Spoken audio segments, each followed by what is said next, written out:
That's right, everyone. We are back here at SeaWorld. We are here today as this is the final weekend for Inside Look. So we're going to be experiencing a lot of behind the scenes action today. So let's head on in and get started.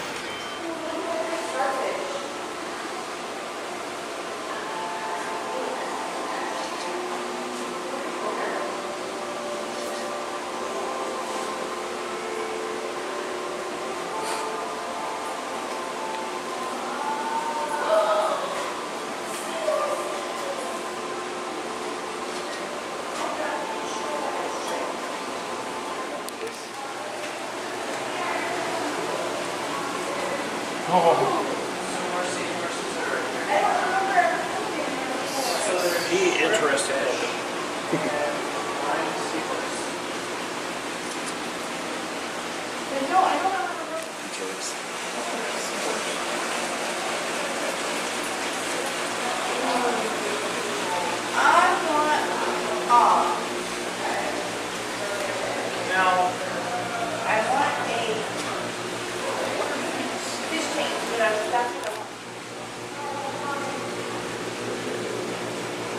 Apart from these guys, we'll probably.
Every time I take a picture, it gets in the way.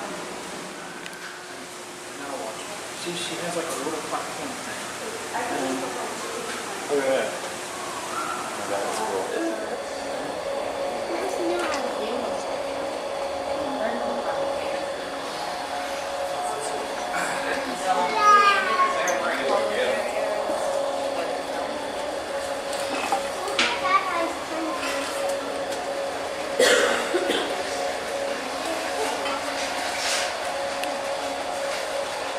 Did you see that one? They were done.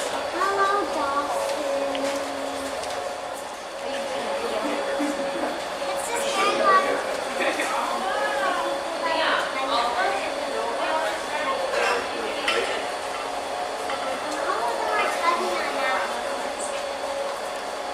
almost all of them are tugging on that one. They're like doing a snuggle pod or something. Well, the youngest must be. Why are they so big? Look at him up there. Oh my God! Liam, there's the sea turtles over here, baby. Well, very good morning, folks, and welcome to Turtle Track. My name is Katie. I'm located down here on the far side of the Sea Turtle Viewing Group. I'm also joined by Dante. We are here with SeaWorld's education team. So if you have any questions about the animals, please feel free to ask. That is what we are here for. While you're down here, we are going to ask that you take lots of pictures, ask any questions that you might have, and certainly enjoy the air conditioning. Right now, this exhibit is just a walkthrough exhibit. There is no 3D leader at this time, so feel free to spend as much or as little time down here as you please. When you are ready to exit, you will just continue down the pathways through the turtle room and up the ramp to the above water viewing areas, which is outdoors. Now, while you folks are here today, if you sign up for SeaWorld Camp, you will get an extra $50 off. That is a huge discount, and if you are a pass member, you get $100 off of SeaWorld Camp. That makes it cheaper than to take here for a week over the summer. So that's a really great deal. If you have questions about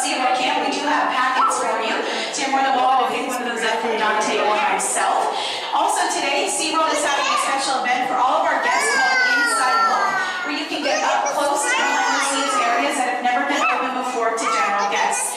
Such areas like Antarctica, Empire the Penguin, Shamu Stadium, and also our Shark Encounter exhibit. So if you have any questions about that event, please feel free to ask as well. Thank you so much for stopping down to Turtle Trek today. Hope that you enjoy the rest of your visit here with us at SeaWorld. Okay, a little backup on Journey to Orlando, so I think we'll be doing that now. Pretty awesome.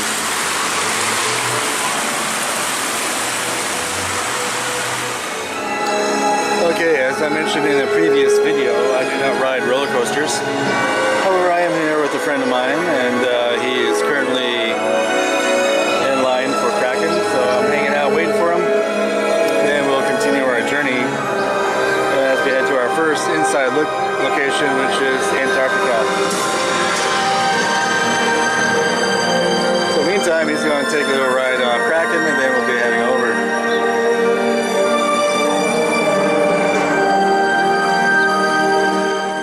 Penguin lovers with us. We had to go figure out what we're doing. Feel free to take as many photos as you like. Just watch your step. We'll be going into a few confined spaces. A few of them are a little dimly lit, but otherwise it should be a lot of fun.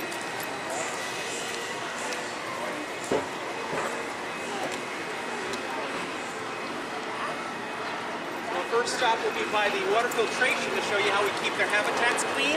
We'll be going up and showing you the lighting systems, and then finally the habitat itself.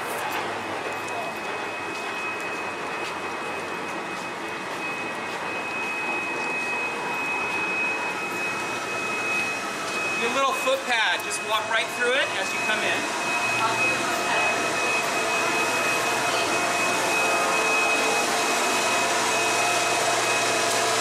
Line up right over there.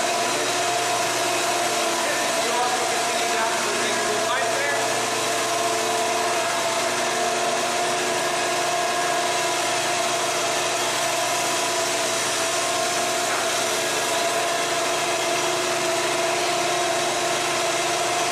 And if everybody can come close to me.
everybody? My name's Bert, one of the aviculturists here at SeaWorld Orlando. You guys just came from downstairs, saw our water filtration. That plays a big role, but we have basically the life support for our birds are going to be the designated outdoor air systems and then our life support system. So with these two units, for the NOADs, we have 3 of these units in the building, the habitat. 1 on the 3rd level, 2 more on the 4th level. All combined, 600 filters for all 3 units. 72 filters in this one, 528 filters in the upper 2 level, or the upper one, the upper level. So basically, just like at home, we change our AC, filters regularly. We do the same here, but our HVAC team is going to be the one doing it and maintaining it. So we have these big white filters here. These are going to be the pre-filters that get changed twice a week. Then our next filters that get changed once a month. And then we have our last filter that's basically a 12-inch wide filter, which is a HEPA filter, which is going to be 99% of the efficiency filtration at the end of the cycle, and pumping the air after that into the habitat. So with these units, what the main thing they're going to do is dry out the air after they suck it in from outside, cool it down, filter it, and then pump it into the habitat. It's going to be cycling in about every 2.5 minutes into the habitat. Our light support system, you can see it's a little dark in there right now. When you guys go down, you can see it's dark. Sunrise is right now around 10:30, 10:38, and then lights will be completely on at 11:38. So it's all computerized. Right now we have our ambient yellow lights inside the habitat. Then the fluorescent bulbs kick on. Then we have our metal halides, which are the dome lights, and then our LED fixtures inside. So we're simulating the same light cycle as they would in the wild. So in the southern hemisphere, they're opposite of our seasons here. So right now they're in their winter time. So once we get June and July, they'll have up to 4 hours of daylight. And then as they get into our fall, which is their spring and summertime, it's going to flip. We're going to have longer days and shorter nights. And the light cycle is basically the main thing that's keeping their internal clock on what they need to be doing and what time of the year. So they keep them on what they need to be breeding, after chicks hatch out, what they need to be doing after that, which is molting season, and then after that, it's winter. It keeps them on their time stamp so they know what they need to be doing at what time of the year. The metal halides and the fluorescent bulbs produce a lot of heat, so that's why they're on this side of the building. The metal glass there is going to insulate it from penetrating inside, and that's why we have the LEDs inside, because those produce a little less heat. You guys have any questions? You guys will be now getting ready to head downstairs to cool down. But before you guys head down there, if you guys have any questions at all, before you guys go down and chill out? What's that? Yes, but it's the opposite. It's called, we have the northern light cycle, they're on the southern light cycle. So it's the same, except since they're on the bottom half of the world, it's going to be different from up here on the top. So that's what the lights do. It's going to simulate the same thing as they would on that bottom of the axis of the world. So as the years change, the sun rotates differently around the world, we're simulating the same with the lights do. Alright, now you guys will be heading down to chill out.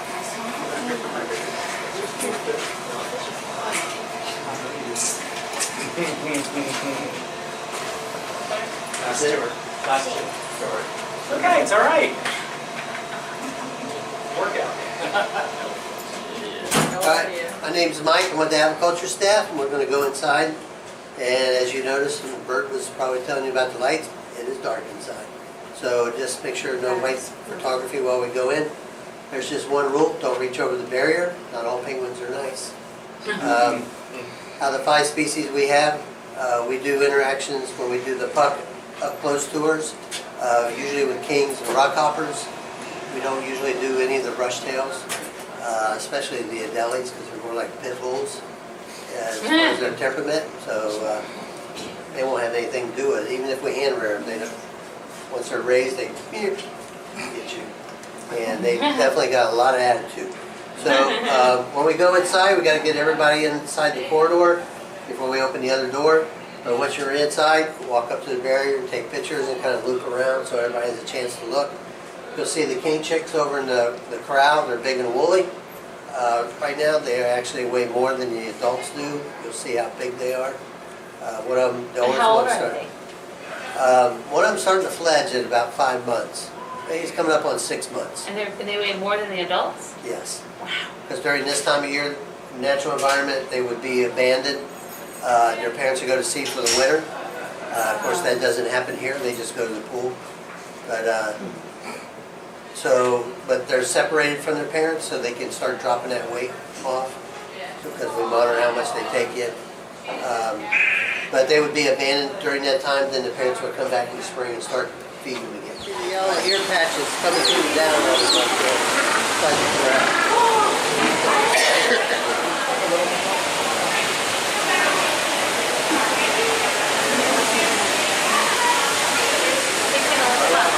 Watch your fingers.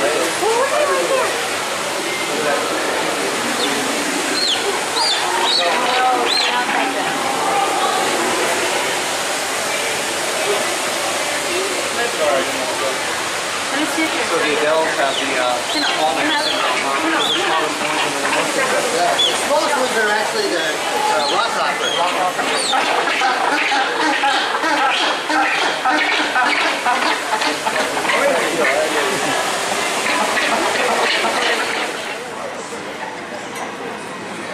Oh, yeah. And it was the resort experience. The reason I say that, this is how they cool off. Yeah. They'll regulate body temperature.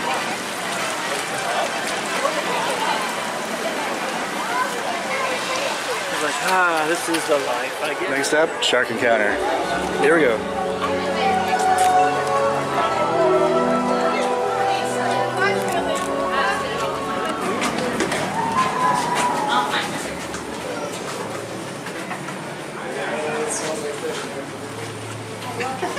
All right. Everybody? Yep.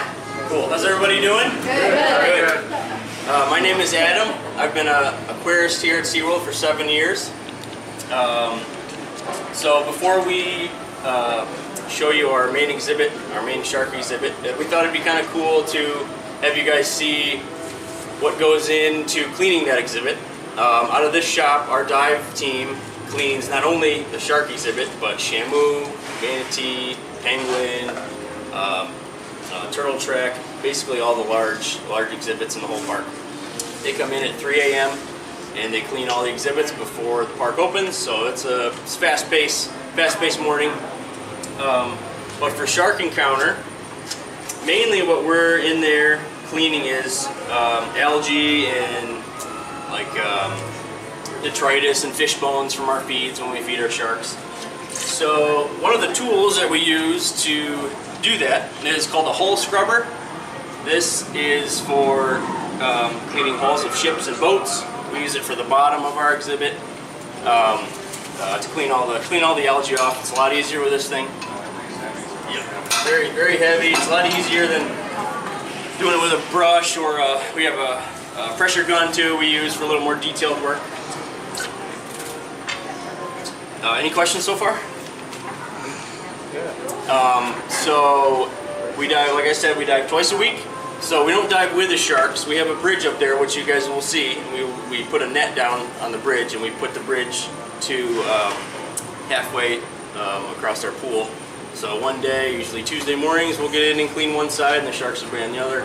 And then we'll flip-flop it on Thursdays, and we'll clean the other side. How long does it take to clean it? We're usually under there for about 2.5 hours. Yeah, it's a long, about 7 a.m. to 9 a.m., 2 days a week. You guys clean the tank here or lines? What's that? You guys have lines that go fill So for this exhibit, usually we do tanks. We just do tanks. Yep. All right, any other questions? No? Okay, we're going to be going up some stairs. They can get a little bit slippery, so just be careful. There's also a door on the right-hand side. You're going to be careful. The sign was in the movie.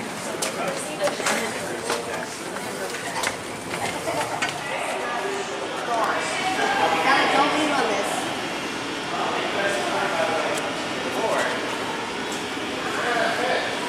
Kendall, Colton, come down here first.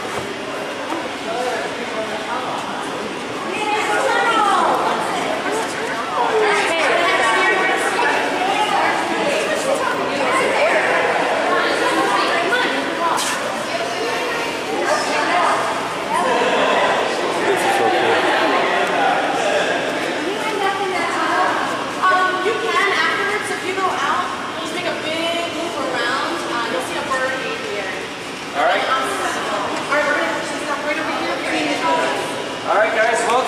welcome all. Happy Inside Look Day. Welcome to the Shark Encounter Aquarium. My name is Adam. I'm a senior aquarist here. And that basically means I just take care of fish for a living. It's my favorite thing to do. I love them. Sharks are actually my favorite fish, so naturally they put me up here to discuss them with you guys. So, a little bit about our tank here. Our tank is about 125 feet long, by about 50 feet wide. It's about 14 feet deep. Now that accounts for about 700,000 gallons of water. In that 700,000 gallons of water, we have 5 different species of elasmobranch. Now, elasmobranchs is just a fancy way of saying an animal with a cartilage skeleton. So sharks, stingrays, skates, sawfish, things like that, they all fall into that category. So we have a fun saying we like to say around here, since the other fish have a bony skeleton like us, we say all sharks are fish, but not all fish are sharks, because that skeleton's a little bit different. So, you may notice behind me that we have colored shapes on PVC poles with some tongs and a bunch of stuff going on over there. And if you're wondering what that is, that's actually our feeding stations. So each shark in here, each species of shark is target trained. And that colored shape represents a specific species of shark. So for example, green is sand tiger sharks and sand tiger sharks and earth sharks. And the yellow is our sandbar sharks. Now we feed them in front of those targets enough to the point to where that species of shark will know that that basically means food. They make that connection with the yellow circle. Whenever that's in the water and I get fed in front of it, that's food. So that's kind of our way of kind of controlling the feeds. We want to make sure that we know what shark gets what amount of food. Each shark has a little identifying mark on their pectoral fins, and that helps us identify it. And their food is calculated out based on their body weight every week. So we want to make sure that we kind of try to get our sharks around that weight. So we weigh the food before we feed it to them, and then we give it to them as well. Before I go on, does anybody have any questions for me? Yes. So actually, campers get in that cage. So that's a good question. So the cage behind me is actually for camp programs for middle schoolers and high schoolers. Now it's a floating cage, so it floats where those orange buoys are, and the kids get to snorkel inside it. So you can just kind of be surrounded by all the sharks and all the sharks and fish, and be totally safe. So, yes. For kids that are interested, how can they, how would their parents find out about it? They would have to go with the educator. The educator can help you out with that one. Yeah, it's an education program they offer during the summer. So I'm sure you could research it online, but she might have more information for you on that one. Sweet, thank you. Yes. Does anybody have any more questions? We got 4 different species of sharks and then 1 species of sawfish. Is this the one and only tank for you guys, or you do this represent another tank?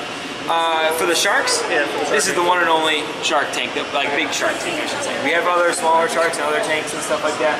But this is pretty much the only spot where they're going to be. This and the med pool, which Clay will talk to you about the med pool in a little bit. Okay. But that's where we do our physicals and stuff. Because we have to actually weigh them up, make sure they're gaining weight, make sure they're not gaining too much weight, but make sure they're healthy. So I'm going to send you guys on over to the med pool where Clay's going to tell you all about our physicals and the process behind them.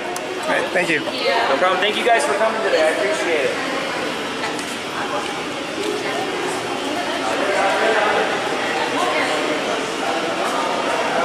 You see the people in the tunnel.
Sharks, their food is based on their body weight, 3% of their body weight.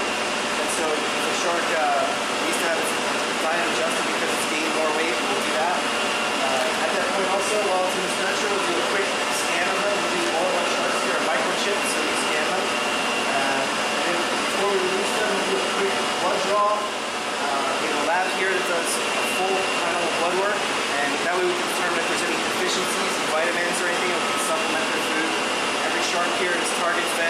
we know exactly which shark we're feeding and how much food they're getting.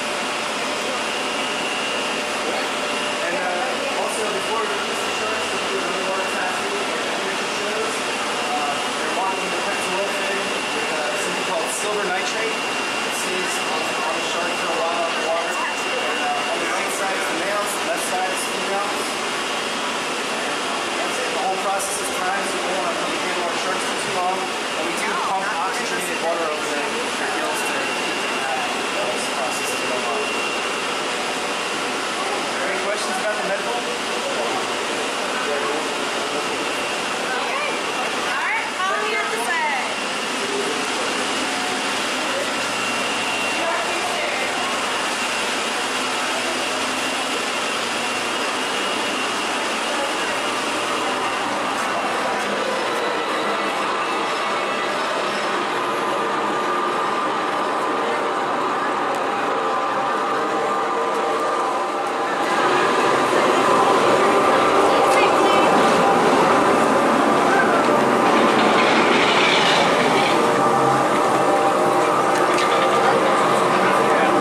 Kind of see a little bit behind the scenes of the roller coasters here that you don't really get to see from a standing point.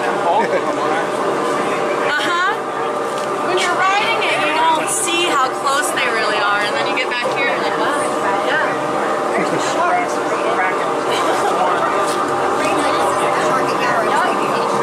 And our service road actually drives right underneath it, so it's pretty cool. Okay. We're gonna head on over here.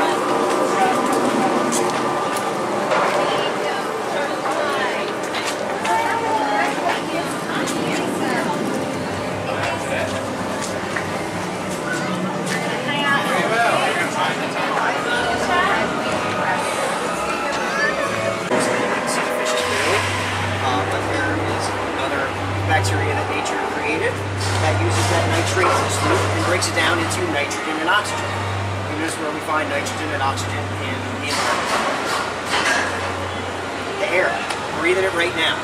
So nature created this cool system that takes fish poop and turns them into these air-breathing elements. You guys can take a deep breath.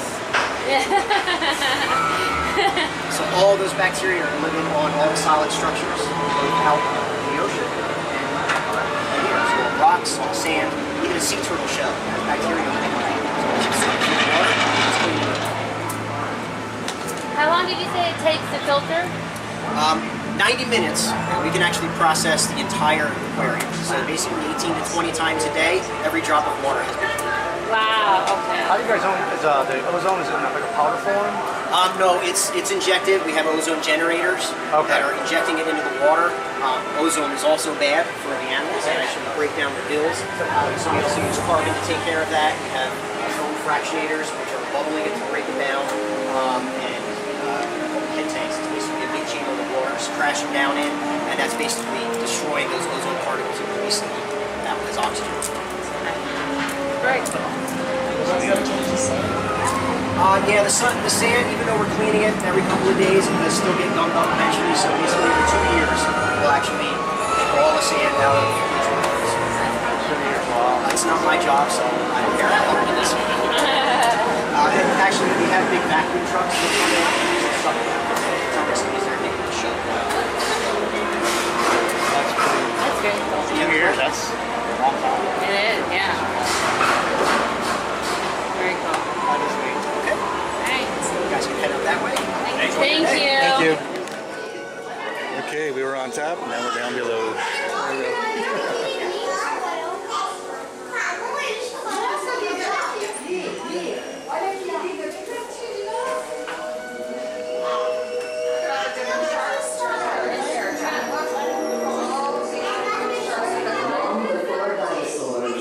Long before birds, long before humans, there were sharks.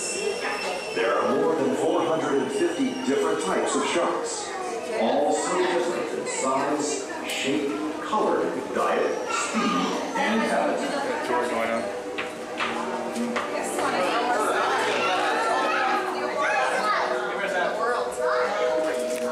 A sandpiper shark swims with its mouth open, exposing multiple rows of shark teeth.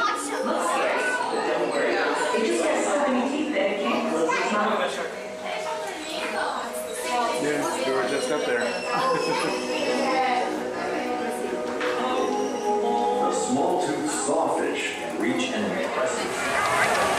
I'm not sure.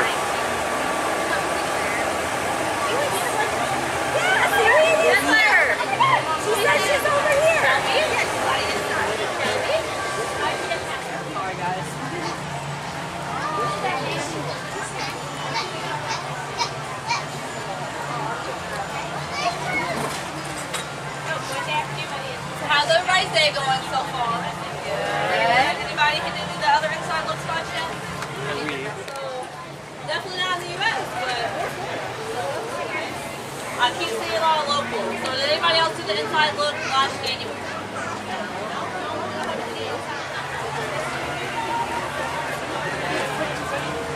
Time to go behind Look, I Shamu finished Stadium. my beer. We'll go before the thing starts. Stay to your left, please. Stay to your left.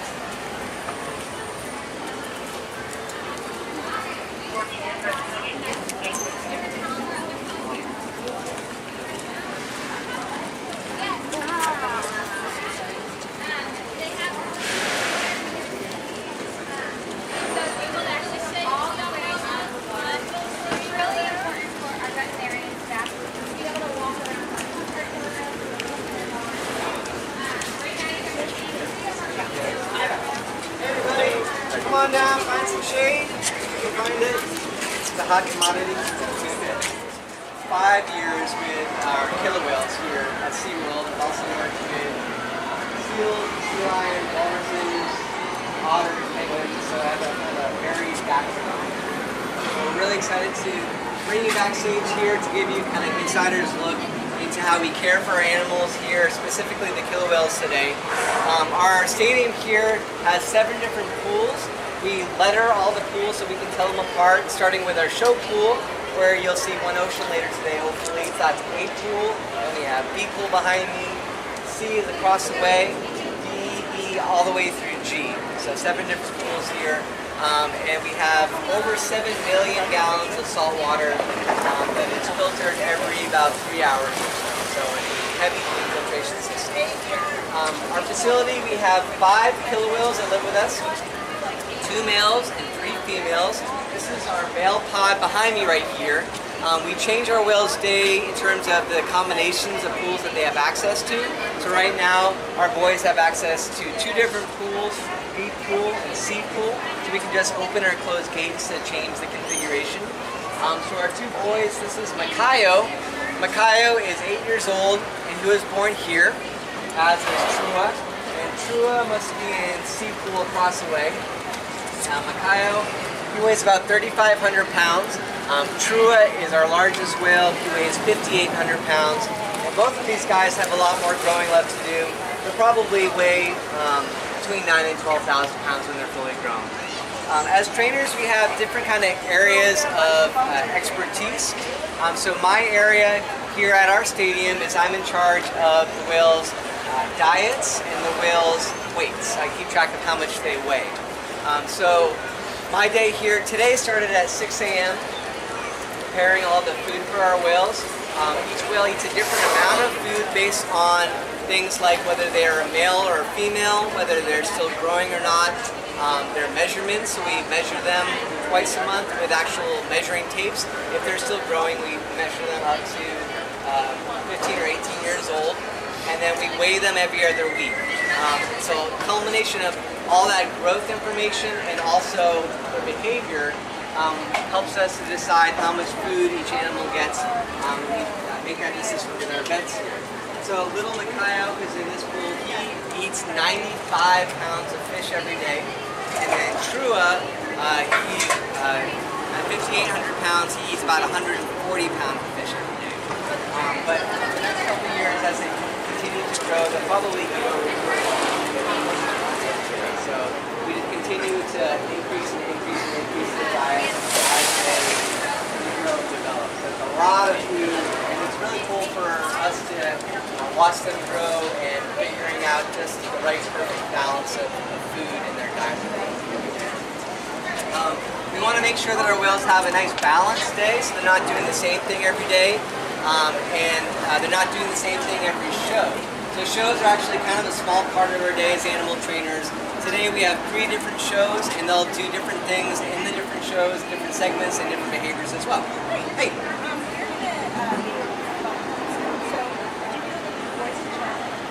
Yes. Okay. All right, so we're gearing up for our show. So this is Kristen. She's one of our supervisors here at the stadium. So she just told me that I'm in charge of setting up the show. So what we're going to do is get all the whales kind of situated where they need to be. So boys are going to get moved to Charlie Pool, which is the pool adjacent from us over here. And then what we'll do is we'll bring the girls up. The girls are right now in D pool and E pool, and they'll get moved up to B pool. So that gets them set up for the show here. And then what we do is we look at our board. The show's already been planned out for us over here. So I know, okay, this first show at 12:30, I have Malia. So I'm in charge of Malia for that show. And then we have the different segments that the whales are doing. So the first segment here, we have all the different behaviors planned out for the show for that segment. And then I know that, okay, I'm in the frolic segment, that's segment 2. I'm going to be going out first. And then, oh look, we're tagging that segment with a fluke wave. So each segment's going to be different from show to show, day to day. And then Katina and Nalani do the next one. And then, oh look, the boys are doing the splash in the finale segment too. So that's how we kind of we'll go throughout the shows, and then the next show will be completely different too. Do you guys have any questions before we move on to the next segment? Yeah.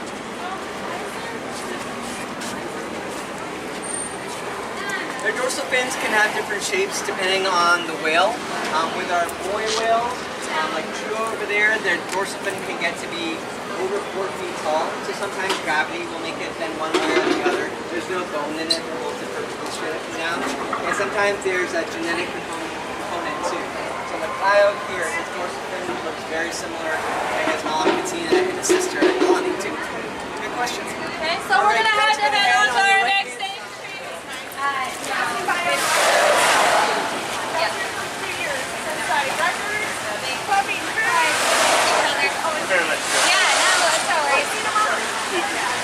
Hi guys, welcome to station number 2. So, do you guys know why this floor, man, I gave it away. Anyway, the med pool is different than all of our other pools, and I just said it. The lift bottom floor. So this whole entire floor will actually raise up along with our killer whales on top of it, which is pretty neat.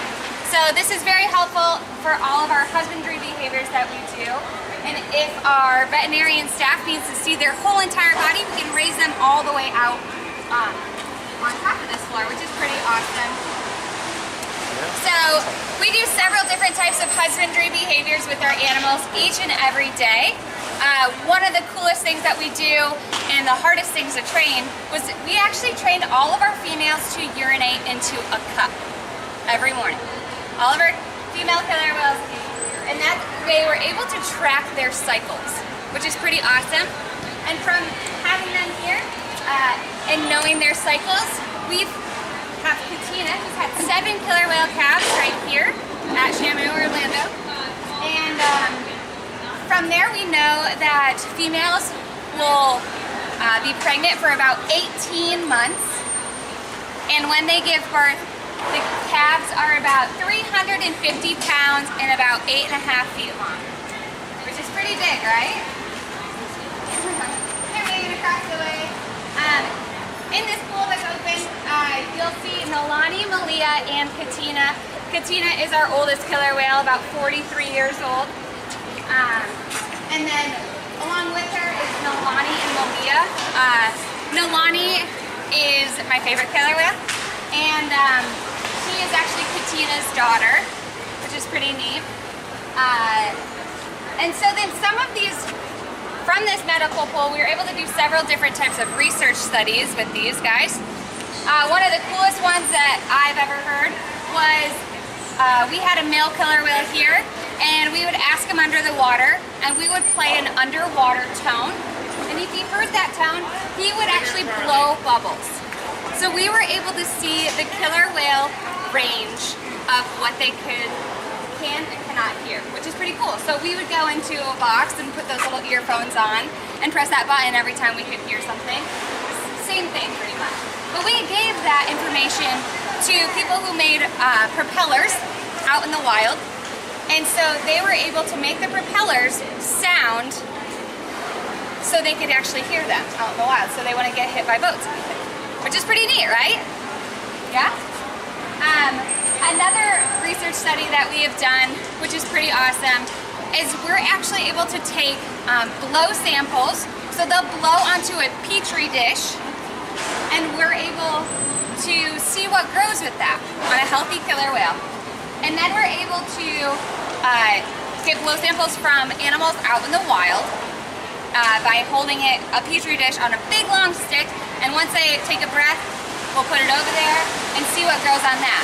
And from there, we're able to help the killer whales out in the wild, because we're able to see, okay, if this is what their sample grew here, well then maybe this is what their blood looks like. Maybe this is what their fecal sample looks like. And then we're able to give them meds or whatever they need to help them, which is pretty awesome. Do you guys have any questions about that? Yeah, any questions? No? Any questions? No?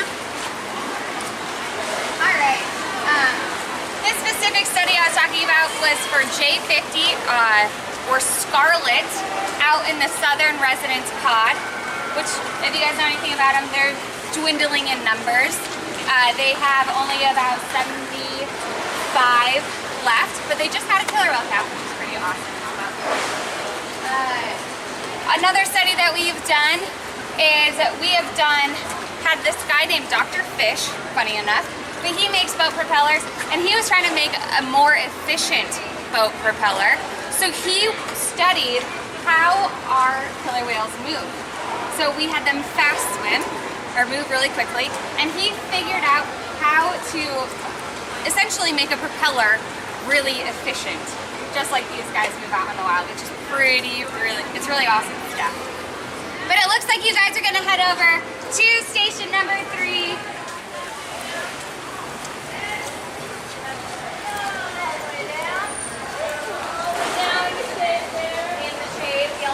Feeding gear, which is really cool.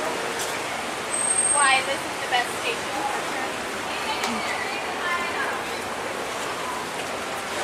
Alright, come all the way down, guys. You're getting to see a really unique session right now, and I'm going to try and explain what's going on to the best of my ability. So you're going to want to come all the way down here so you can see the whole pool.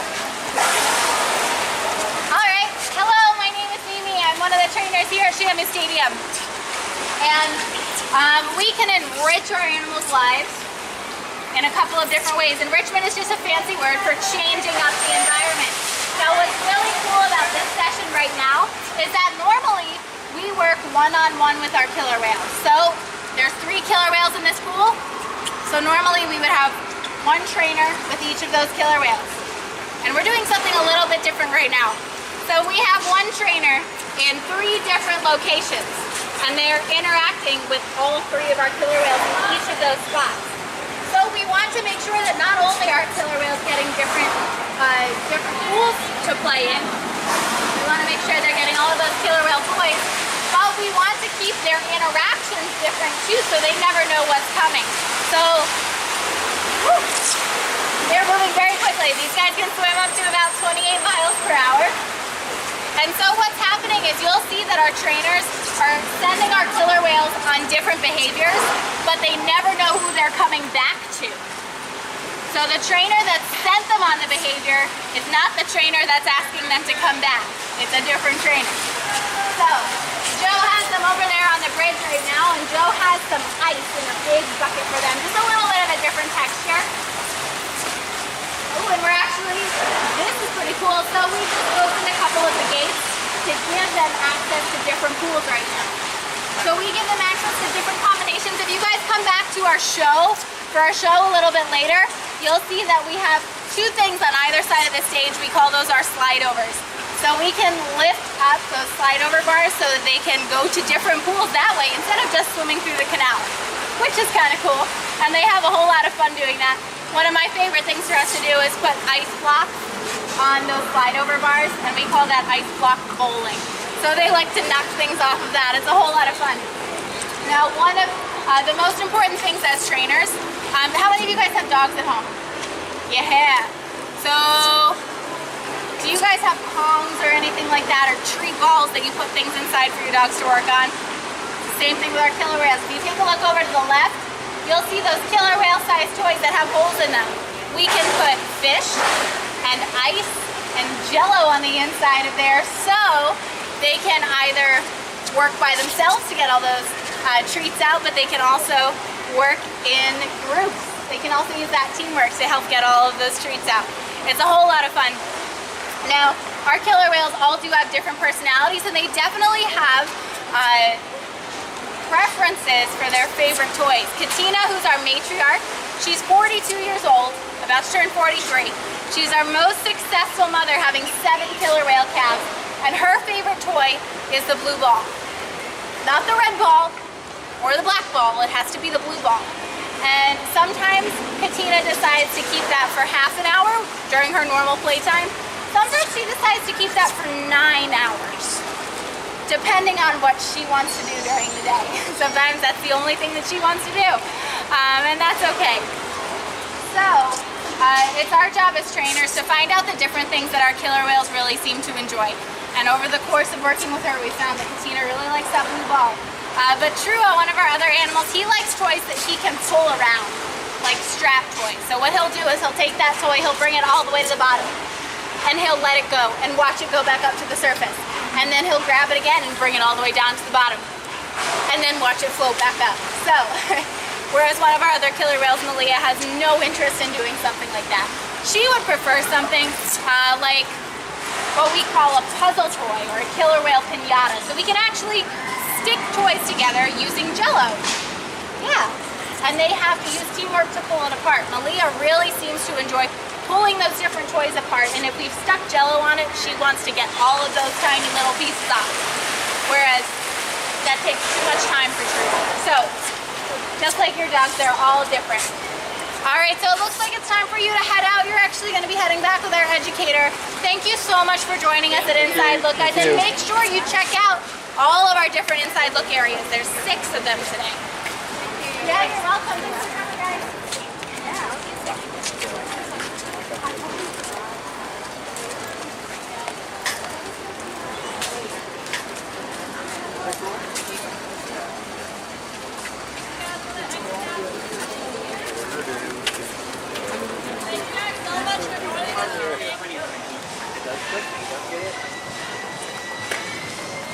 Good, how are you?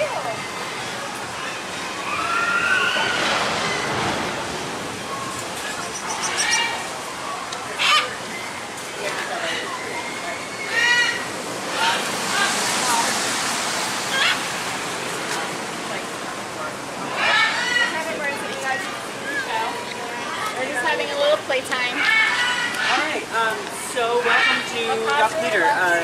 This is Inside Look Dolphin Theater. This is exciting for us. This is our first year doing this here. My name is Josh. I've worked at Dolphin Theater for 3 years now. Next month will be my anniversary for SeaWorld. So my first 5 years I was at I was at Sea Lion Otter Stadium. So I did the Klein Seymour show for 5 years.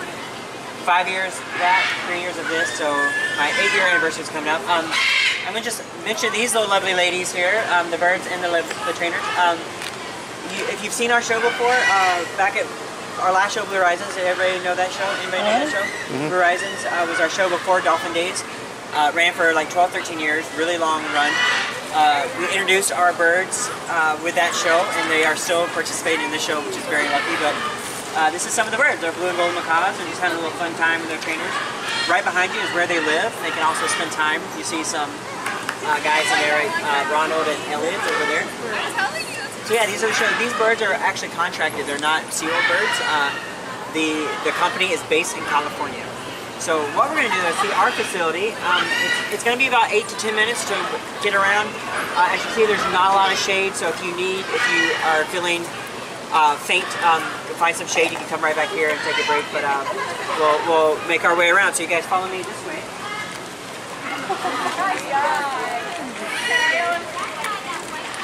Just do me a favor and just stay on the pebbled surface there for me. So right in front of you is a pool that we call B pool, and you have some dolphins in there. So If you've ever seen any one of our Dolphin Day shows, or even in the past, Blue Horizons, you would have seen these 9 dolphins. We have 9 bottlenose dolphin, veteran show dolphins. And right now they are in B pool. Right before you guys got here, they were in our back pool over here, and they got moved over. We asked them to come forward all the way to this pool because we have a show going on at 2:30. So we're kind of getting ready for the show. You can see the pool, that's the big pool beyond, or behind them, that is a pool. So that is our show pool. It's a show you're probably most familiar with when you see our shows. We have A pool, the pool that they're in is B pool, and C pool is right here, D pool is on the opposite end, E pool is in the middle, and F pool is in the back. So we go from A to F, all the way in the back. When you see our show, more often than not, you'll see us operating out of this pool. This is probably where we're gonna do most of our shows. We do sometimes do our shows out of D pool. Right now there's 2 animals in there hanging out. D pool is our shallowest pool. It's only 6 feet, and they designed that way so that when we're getting ready for a show, when we're in the water with our dolphins getting ready for our cue to go out, most people can stand in that pool because it's just 6 feet, so you can stand and just kind of be a little bit more secure with your dolphins waiting. Other than that, that pool doesn't get used very often. Some of the dolphins like that pool more than others. Every dolphin is different. Tyler Hutch are in there right now. They tend to really enjoy their time in that pool. How deep are these pools? Most of the back pools are 12 feet. Okay. And then the show pool, or A pool, is 24 feet. So obviously we do a lot of our training in A pool. So in between shows, most of our training is going to be in A pool. It's a larger pool. Whatever we're training is going to end up being in A pool for the show. So it makes more sense. But we do.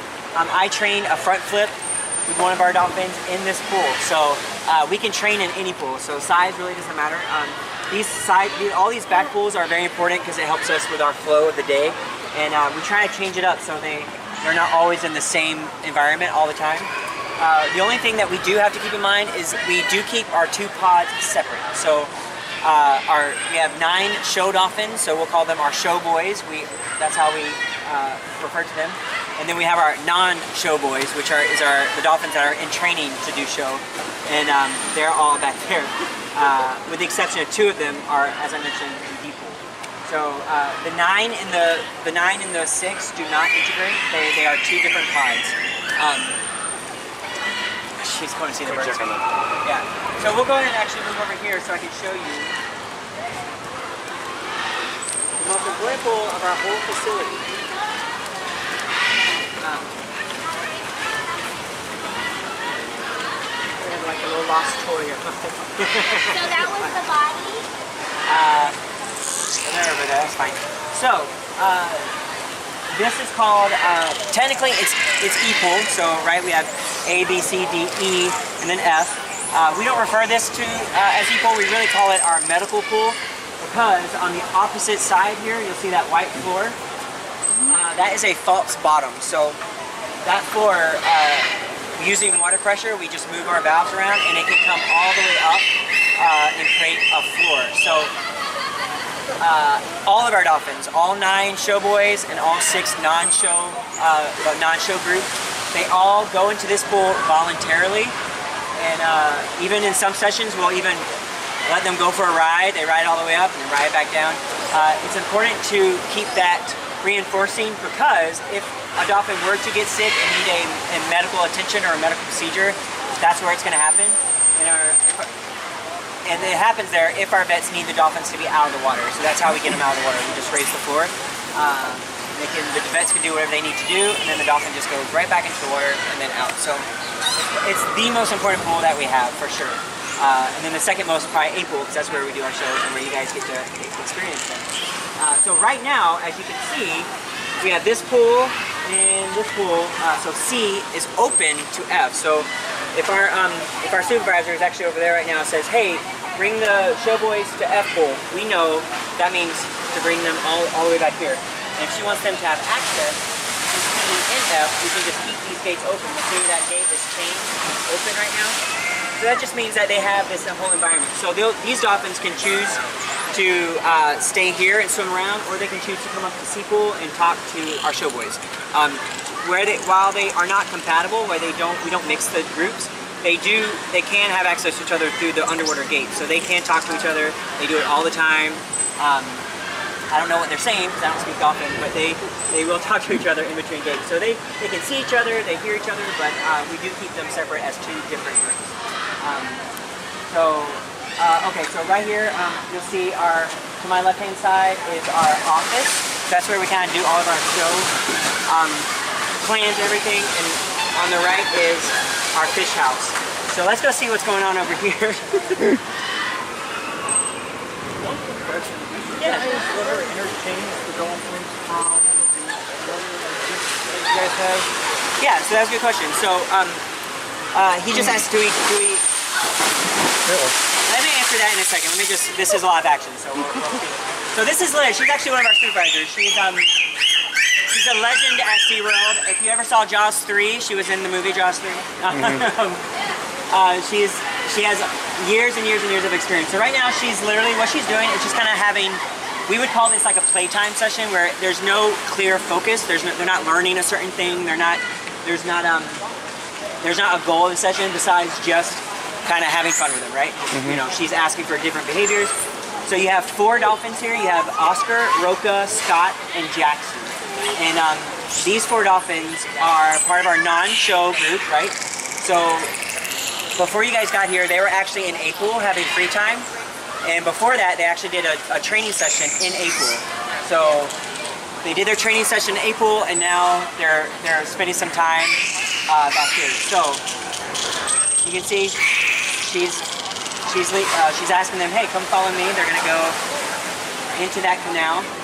So the interesting thing about this setup, especially with these boys, these guys, and this kind of answers your question. These guys lived elsewhere in the park, and we had pilot whales. I don't know if you guys know about our rescued pilot whales, but they lived at our facility for about 4 years, and they simply outgrew it. Once the government deemed the pilot whales non-releasable, SeaWorld became their home. They lived here for 4 years. They outgrew it. Now they're at Shamu. So because we have more room, we didn't have the pilot whales anymore. We got these dolphins that didn't do shows. We put them in this pool, and then we're like, okay, let's start training them to do the show. But they're here. They need to go up there. If we open these gates when they first got here, they would not go through. You would think a dolphin would be like, oh, look, open space. I'm going to go see what's up there. No. Some of the dolphins have never even seen underwater gates, so that was a little cautious for them. They're like, I don't know what that is. You can see in between the pool, that canal is pretty tight, right? You have to swim through that tight canal to get to the other pool. All of that was very new to them, and we had to train that. We trained that using our long tarring poles, where it's just like little steps, like get through this little tight space. And then within a year, all the dolphins, because they all learned at a different pace, they were finally moving all of our back pools. They could go anywhere. Once these 4 dolphins were going everywhere here in the back, that's when we introduced the show pool, or A Pool, and that's when we started training them to do stuff in A Pool. So Tiger is our youngest dolphin who does the show, and he came from Dolphin Cove, where those dolphins are now. So we have a certain amount of, we try to keep a socially healthy group, right? But if a dolphin shows a lot of promise, and what we're typically looking for is, do they have a lot of energy? Are they like, when you send them on a jump, do they fly to the moon? And Tiger was one of those dolphins, so he was a great candidate. So he came over, and he's been over here for about 5 years, but he was the latest dolphin to join us. That does the show. So that's just Liz, literally just having fun with some dolphins. They're gonna come right over here, nice and close. So you see there's toys kind of, these are our toys that we have. We can use toys to interact with them. A lot of people ask, how do we tell our dolphins apart? Well, they are all actually different. Some of them have longer noses, some of them have shorter noses. They all actually do look different. Some are more gray on their belly, some are white. it takes a while, but you can identify them by just looking. When I first started here, I was like, how am I gonna identify these animals? They're all gray. I just see gray dolphins. That's all I saw. But they do have. Yeah, exactly. Yeah, I was like, but I mean, obviously, as a trainer, you need to identify them. So, but once you spend that time, and we're here throughout the entire day. We spend a lot of time. It takes very little time to really start to get to know them as individuals. Yeah. Well, thanks, guys. Yeah, thank you. That was pretty much. Do you have any questions? Anything you saw? I know I probably said a lot of information last 10 minutes or so. Have you seen the show yet today? Yeah, I have. One at 2:30.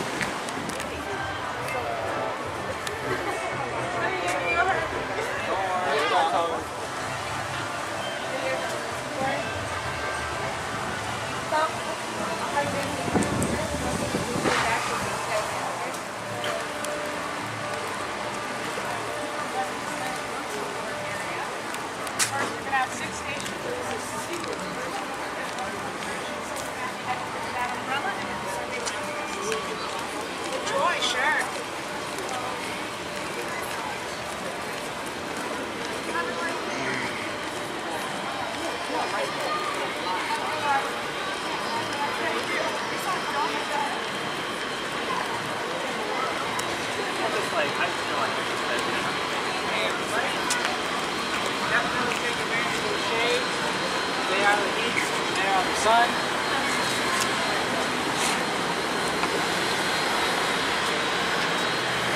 Alright, so welcome to SeaWorld, Florida. Right now you're in the main filtration plant.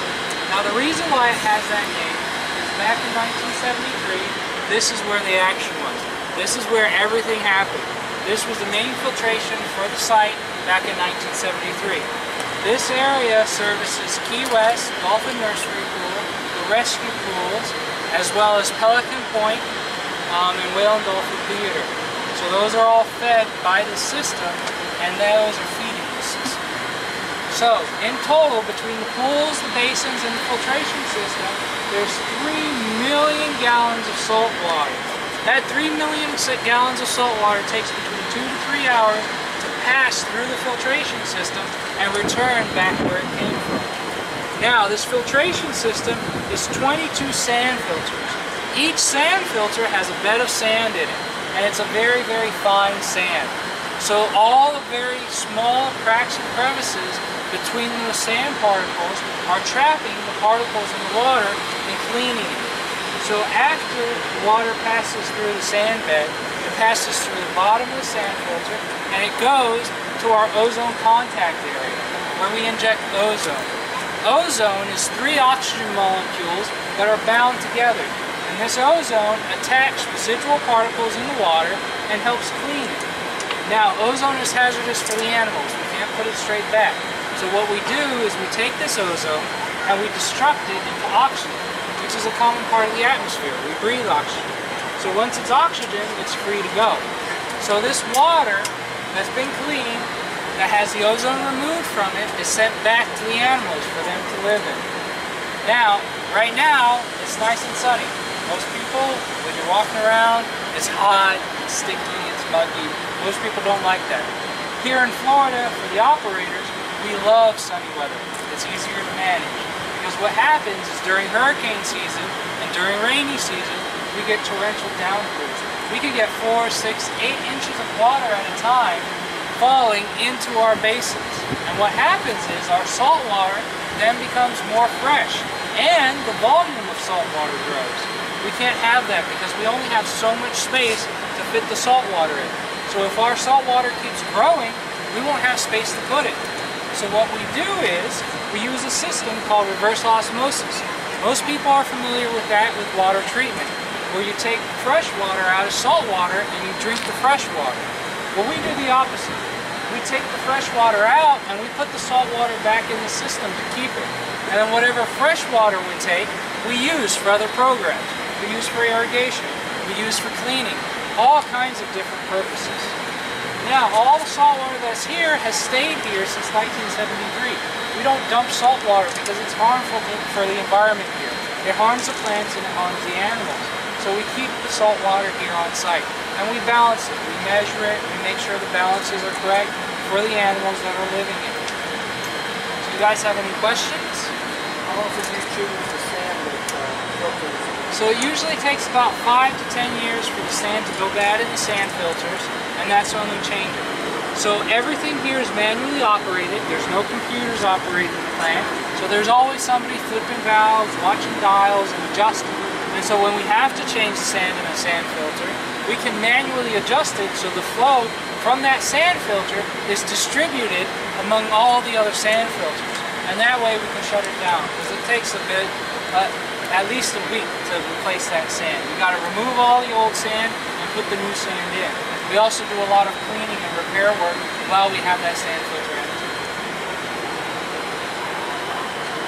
So with you just did the Shamu Encounter behind the scenes, where you start the water between like 55 degrees, and what's the cost to keep that at that temperature?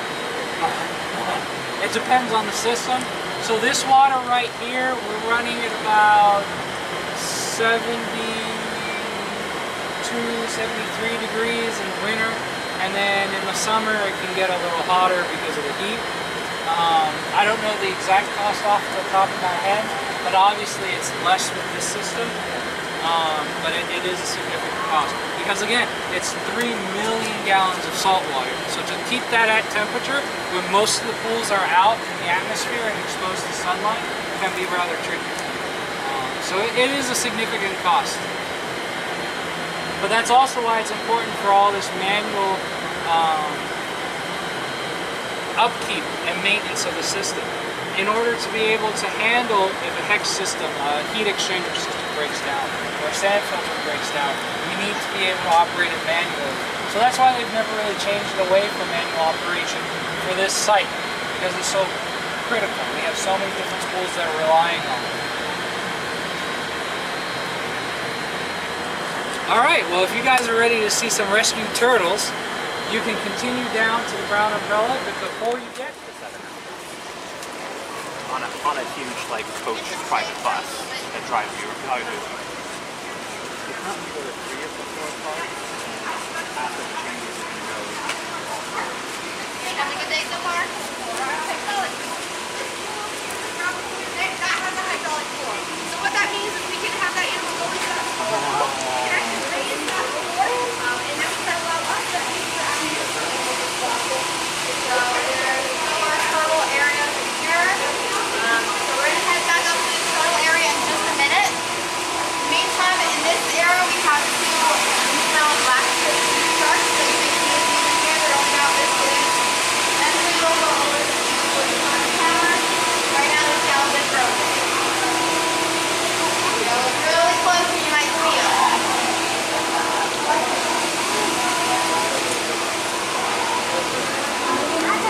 Going right there.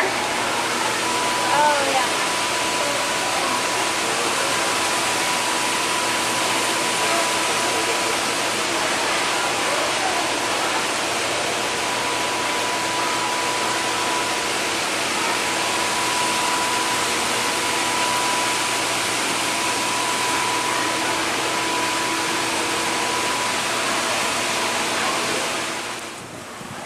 Thank you guys for coming to Inside Look. My name is Lindsay. I'm part of the rescue team here at SeaWorld. Worked here for about 2 years. Our rescue team rehabilitates manatees, sea turtles, birds, and cetaceans, so different types of whales and dolphins. But of course, right now you guys are seeing some of our green sea turtles that we're caring for. We also have a few loggerhead sea turtles and a Kemp's ridley that we're rehabbing right now. All these turtles were brought to us for a variety of different reasons. We have a few that were brought in due to cold stunning, so they were trapped in water that was too cold for them and kind of caused them to go into a trance and just float at the surface of the ocean. We have some that have shell injuries, so if they were hit by a boat or maybe attacked by a shark, something like that, maybe found out in the water with an injury or maybe up on the beach if they're unable to swim. We also have some that were found just stranded on the beach, super poor body conditions, so really underweight, really skinny, and really lethargic, so tired, not swimming at all, stuff like that. When all the turtles first get here to the park, we're going to take them straight to our veterinarians, and they're going to do a full checkup on them. So they'll run a blood test. They'll take a blood sample from them. That helps them know if our turtles are dehydrated, if they have low or high blood sugar levels, as well as if they're fighting any infection. They will also do x-rays on the turtles. That'll help them see if there's any broken bones, any shell injuries, or if they have any foreign objects in their body. And then they will also clean up any injuries that they may have, or get rid of any foreign bodies that they may have ingested. We've seen sea turtles with hooks stuck in their throat and stuff like that, so we're going to get those out as soon as they can. Then after that, first thing we're going to do is test to see if they can swim. So we'll put them in some shallow water, make sure that they can show us that they have control of their body, swimming on their own, coming up for a breath on their own. After that, once they've proven they can do that, we'll start trying to get them to eat on their own. So we'll offer fish, squid, shrimp, different vegetables, whatever they want to eat. If they don't start eating on their own right away, we can help them out with that process by tube feeding them. So we will blend up a smoothie of fish, a protein source, and water, and then use a tube from their mouth directly to their stomach to give them that nutrients so they can start healing up their body. If our sea turtles need medication, we can do that for them. Either if it's an injection or a pill that we can put in their food, or we've even used a nebulizer for our sea turtles with pneumonia. So we'll use a bin like this one with their lid, mist the medication into the air in there, and then they'll breathe it directly into their lungs, and it helps seal up that pneumonia really quickly. We have two turtles with shell injuries. They're in the back. They have what we call a bubble butt syndrome, so they have air trapped somewhere in their body. It's causing them to float on the surface.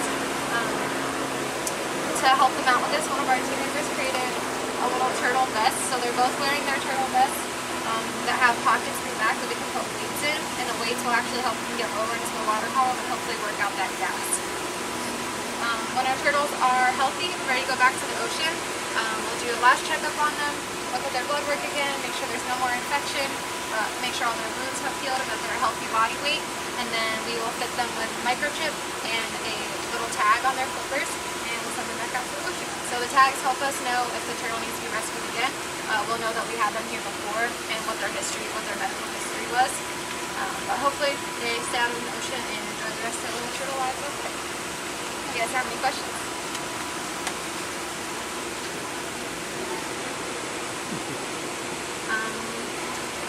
Have a few more minutes.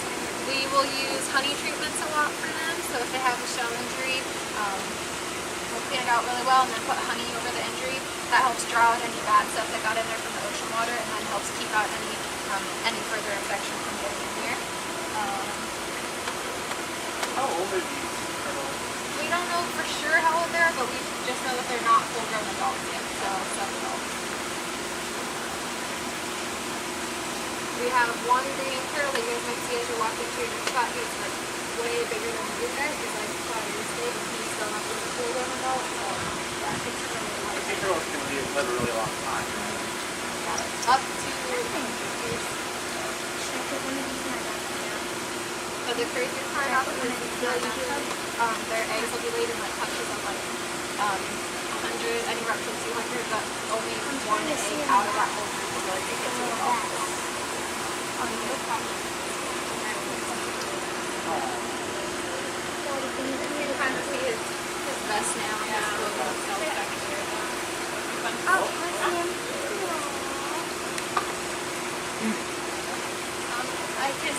have one of the animal trainers here, and this is going to be our Marine Mammal Health Center. So basically what that means is, based off the needs of the park, we can use these pools for several different purposes.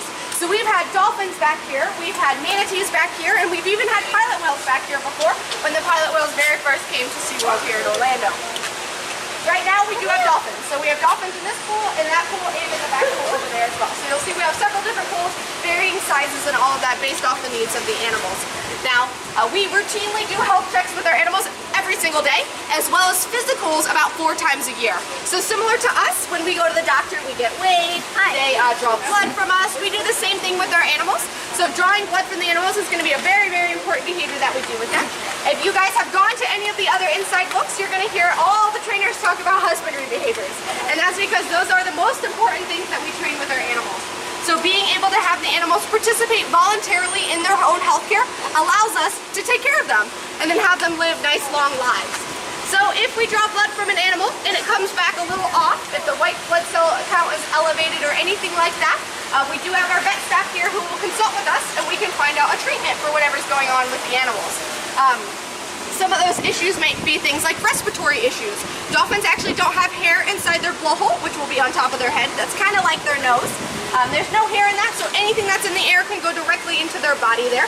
Or it might be something as simple as a hydration issue, just wanting to make sure the animals are getting enough water. Ideally, dolphins are going to get all of the fresh water from the fish that they eat. But we do feed restaurant quality fish, which means when it comes to us, it's frozen. So when we thaw it out, it can lose some of that water. Now, we can give them Jello. Sugar-free, unflavored gelatin is an extra way to get the animals fresh water, or we can actually have them do a behavior that we call a voluntary hydration. So that's something that some guests have seen going on back here. And what that means is we can actually ask the animals to open their mouth. We can put a tube down their throat directly into their stomach and pour fresh water into that. Now that sounds a little weird, right? Putting a tube down an animal's throat. But what you need to remember is that dolphins actually swallow all of their fish completely whole. They don't chew their food at all. So they get, so we can put that tube right down into their throat, and it's going to be smaller than most of the fish that they eat, actually. Other things that we might do back here include research. Research is one of my favorite parts of what we do here at SeaWorld. So you'll see we have this nice big chair here that we can sit in. We can do annotations of things with the animals. We can track, you know, how often they're swimming with another dolphin. How often are they swimming alone? Are they spending more time at the surface, at the bottom? How long are they sleeping? And also respiration. How often are they breathing? This is going to be important for animals when we're doing research, as well as when an animal is sick. So ideally and normally, I should say, most dolphins usually breathe anywhere from 5 to 15 or so breaths per 5 minutes or so. So that's something that I know to be the norm. So if they're breathing a little bit more or a little bit less, I'm just going to want to keep track of that, and then if I need to, alert the vet staff as well. So those are all different things that we can do with our animals here. And as I said, these pools do serve different purposes as well. Did you guys have any questions for me about dolphins or anything here at SeaWorld with their health? No? They're pretty cute, right? We're checking you guys out a little bit. Now, some of the other research that we've done here is we've actually just recently participated in a study kind of similar to a fitness tracker, but for dolphins. So what we do is we put a little fitness tracker on their back of a couple different dolphins throughout the park, and lots of facilities across the U.S. Also participated, and then they're going to compare that to dolphins out in the wild as well. So how far are they swimming, how fast are they swimming, how often are they swimming, how much time are they spending at the surface, how much time are they spending at the bottom, all of that stuff. So it's really, really cool. We just finished that study not that long ago, actually. Yeah. You guys have any other questions? Basically. Yeah, basically. Fitness tracker. Yeah, so the results are out yet. Yep, so they're still, we just participated and included ours in, but I'm fingers crossed, you know, for the future. Yeah, so look out for that, guys.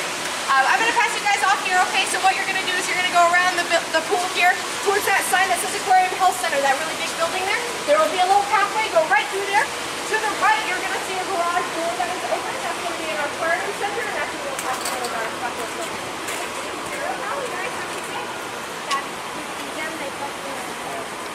Like James from Dolphin Theater, remember? Yeah. Stevie?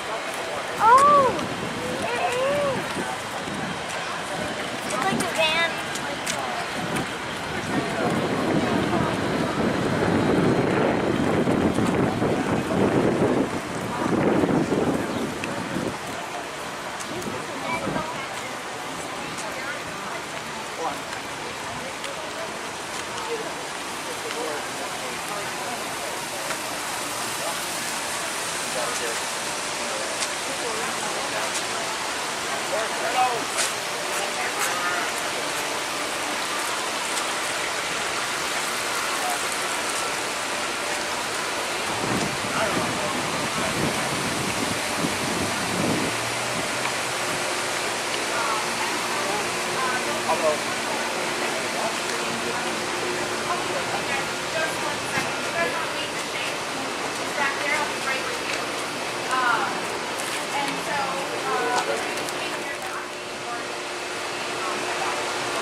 shade as much as you can. I know it's really hot out there.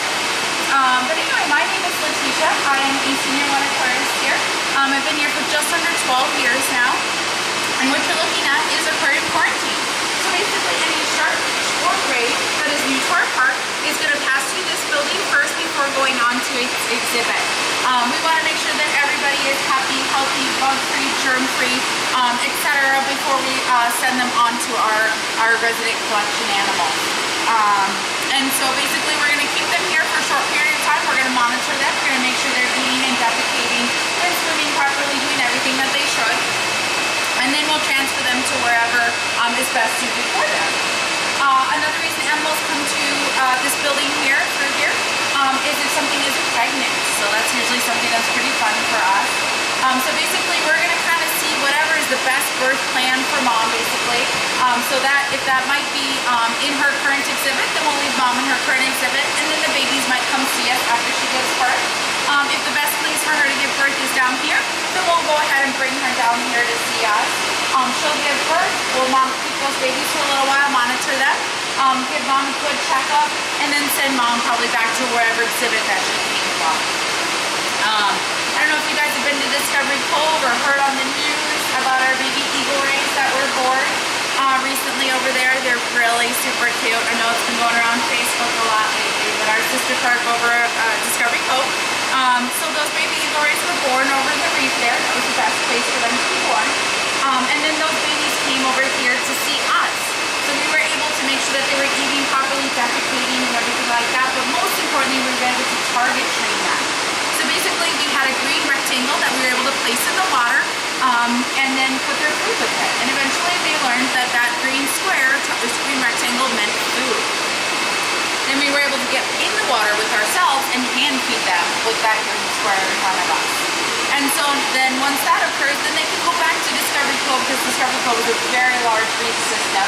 And so basically those aquarists can just hop in the water, they put in that green target, the rays come over, they hand feed, the target comes out of the water, and the rays go about their day. They're never wondering where or when or how to find food.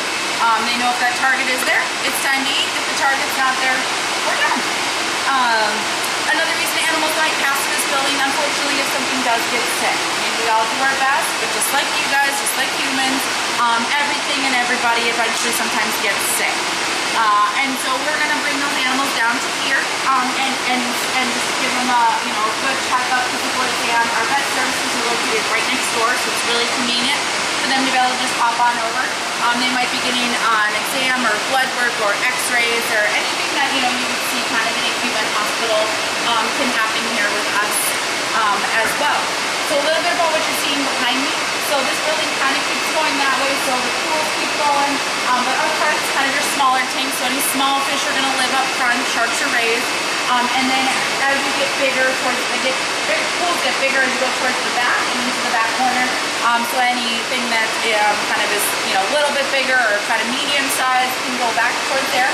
And then as you're walking up to your right is our large shark fish and ray pool. So all these pools over there are where anything big is going to live that might need to be with us for a little bit. Questions? Do I have any pregnant ones right now? Not right this second. But in the front pools here, there is a couple baby stingrays that were born at Stingray Lagoon. We have Chilean round rays there. So you can't quite see them because that's such a low profile there with the white. But every once in a while they'll flutter up the walls. So they were born in the lagoon there. And so later on, if you have time, you can check out mom and dad are up there hanging out still. And then so we have the babies here, but we don't have anything else pregnant at the moment. So other questions? I know sometimes people ask, what about all these pipes and towers and things like that? Everything is able to be isolated on its own own filtration, so its own water quality can be monitored, temperature, salinity, pH, freshwater, saltwater, all of those parameters can be dialed in perfectly for each animal. Alright, well there's no other questions. I'm going to send you guys down to vet services.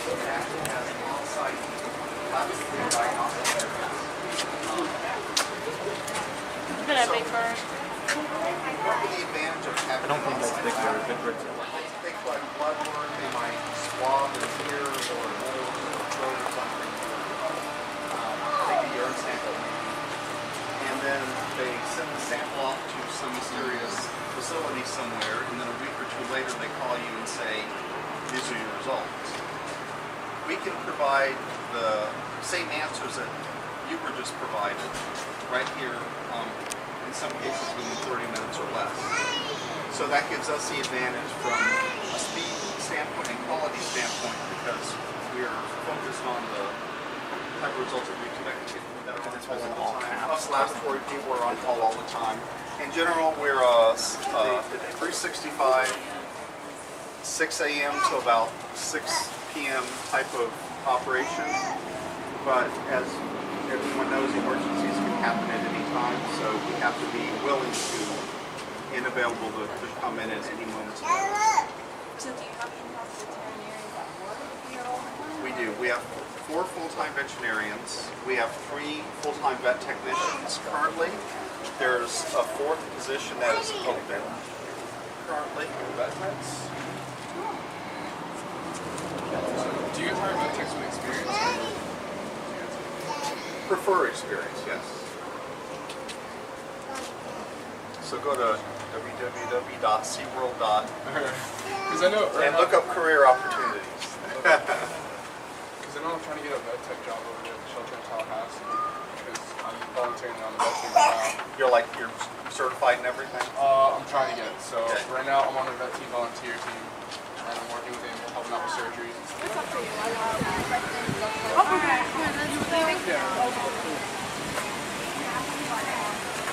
Are we the only ones sticking around? Nick? No, okay, it's in the front. What did you ask? What hit it? A lot of chicken manpower. How do we move the boat? Like, How do we where's the move engine? the boat? Right here. Right here. Oh, here, walk around the side a bit. Yeah, it's up front. Actually, you know what? I can do it easier. Look at that boat right up there. These 2 boats are both custom designed, custom built for us. They're modifications of a mullet skiff or a Persane skiff, you might know it as. Flat bottoms, so skiffs obviously flat bottoms. So these are really made for shallow water. We can go deep as long as waters aren't too rough. Primarily, this boat in front of you is for our manatee rescue. I could use it for dolphin rescues. It would be for an animal that would be in a small area though. Typically though, when we're rescuing dolphins, they're in much bigger areas. So that boat right up there is specifically designed for dolphin rescues. And for dolphin rescues, it's a multi-agency thing. So rarely will either just SeaWorld go out and rescue a dolphin by themselves. About 8 people working on the deck. Once the injured animal is spotted, as long as the conditions are safe, the boat captain will ask the crew to set the net.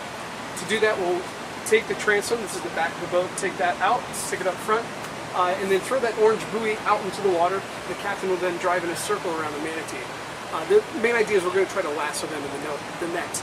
So once we launch the orange buoy, we'll try to get a complete circle and get the orange buoy back into the boat, and then slowly pull the net back in as well.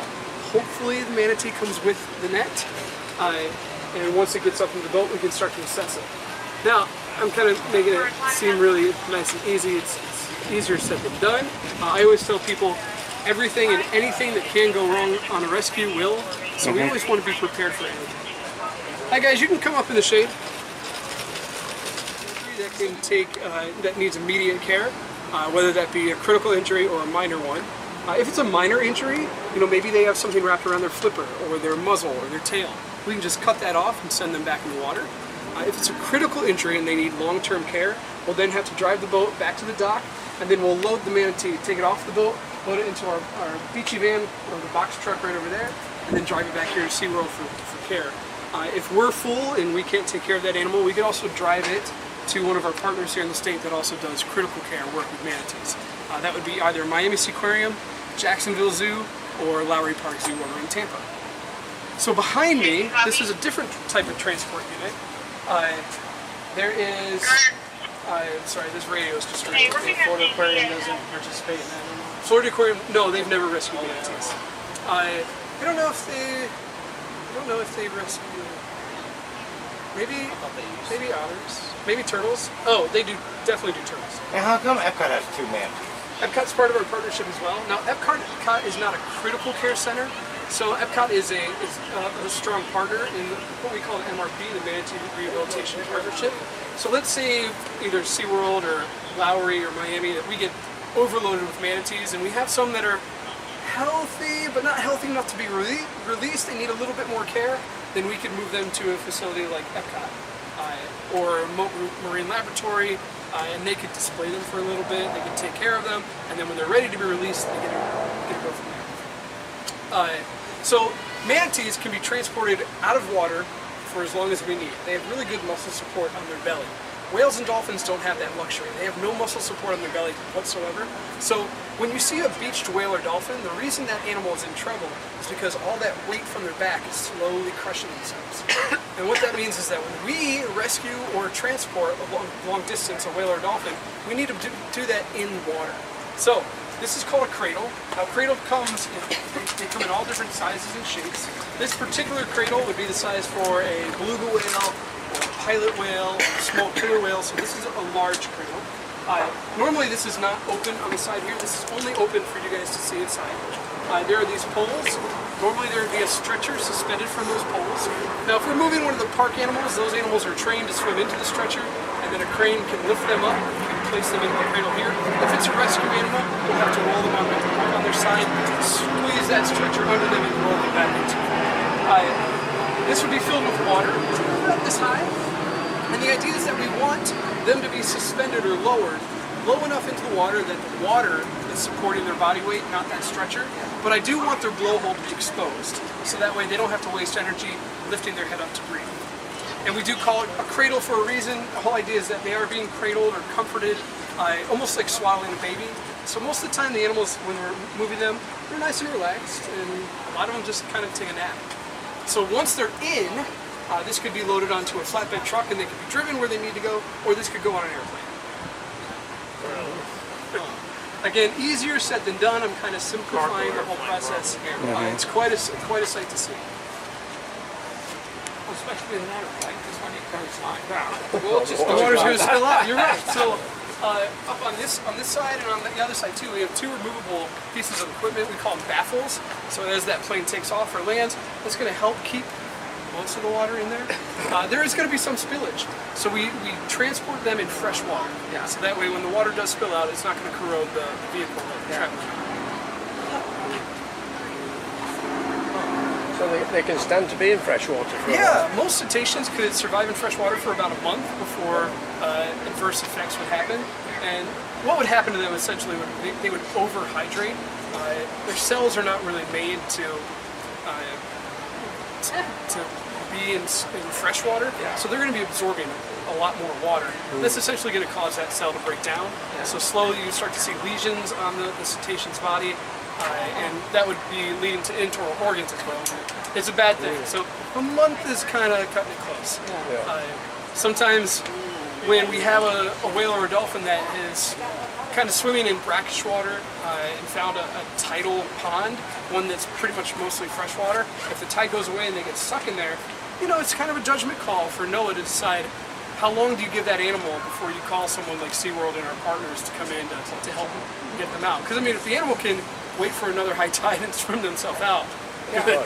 But you know, you got to kind of walk that fine line. So when you guys release them, it's not up to you guys, it's up to the Florida Fish and Wildlife. I mean, yes and no. So, you know, we're the one, if we rescue a whale or dolphin or a manatee, you know, we're the ones that are providing the care. So our veterinarians are the ones that have the expertise. They're the ones that are going to say, yes, this animal is healthy and it's ready. And they can give that recommendation. Say, hey, this animal is healthy, it can take care of itself.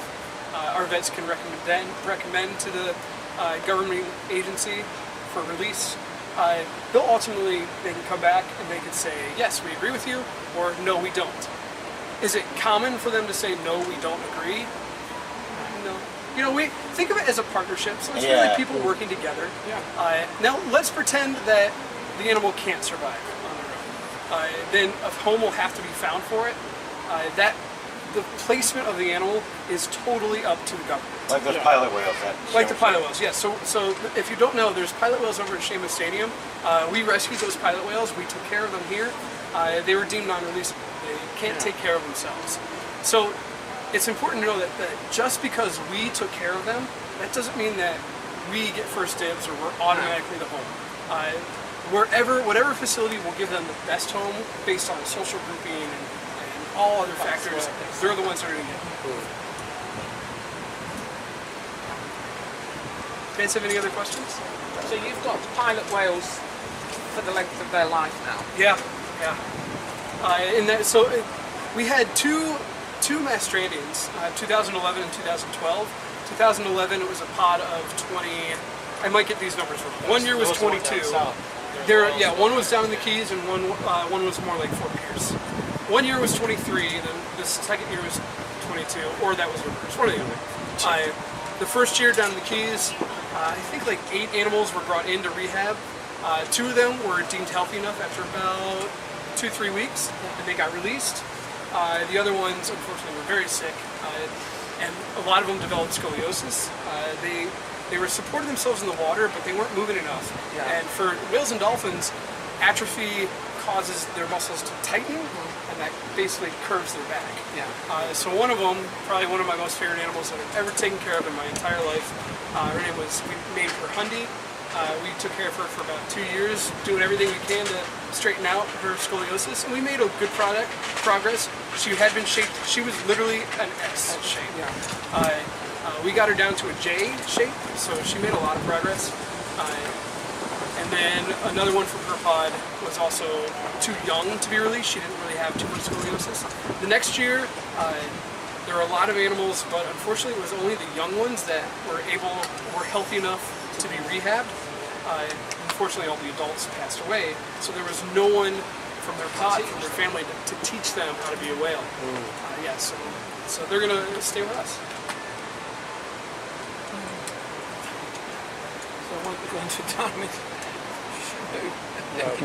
Anything else you guys are curious about? Well, I hope you enjoyed coming back to our back area and seeing some behind the scenes. Most important part of SeaWorld. Yeah. Thank you so much. I appreciate you guys taking interest in coming to see us today. Thank you. Thank you. Thank you.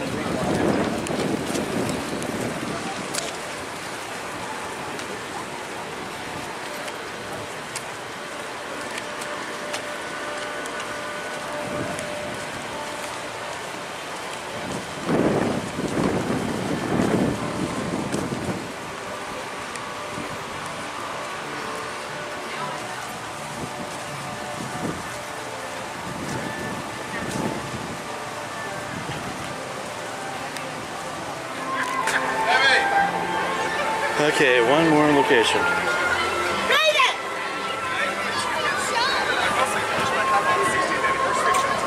Birds of prey, guys. You got these gaps? Yeah, we already got them. Thank you.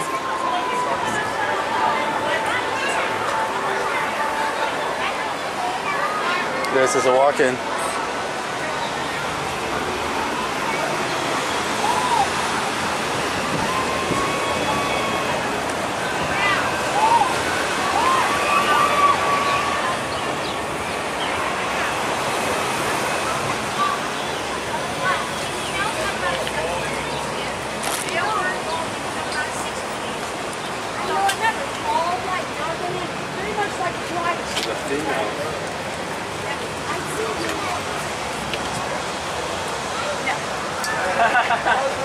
See the smile on my face?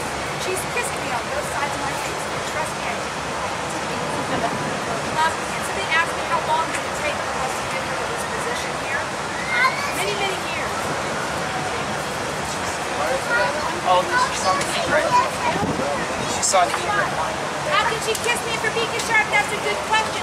Imagine being kissed with a very sharp beak. It wasn't very friendly. She has to, you have to remember, an eagle likes a big distance between them. So guess what? If there was an ant on that flagpole over there, she'd probably be here. The eagle? The bald eagle. If we took 3 football fields and 3 soccer fields, and we took you, sir, with your shirt turned on one side, her on the other, she'd be able to put that print. Your eyesight is tremendous. Well, we've got some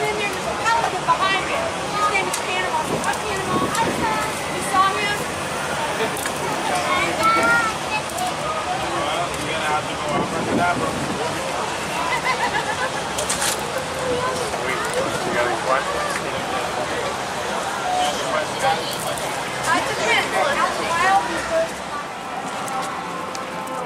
I spent money, but in a useful way. You know? Yeah. Mama, let's go. Let's go on one more ride. Manta. Ronald gives one call. Hopefully traffic's not too bad going back though.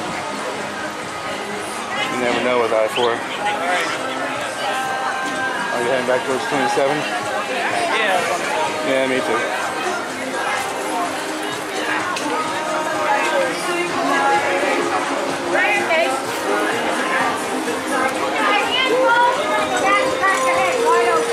You got a free pen? Yeah, we got free.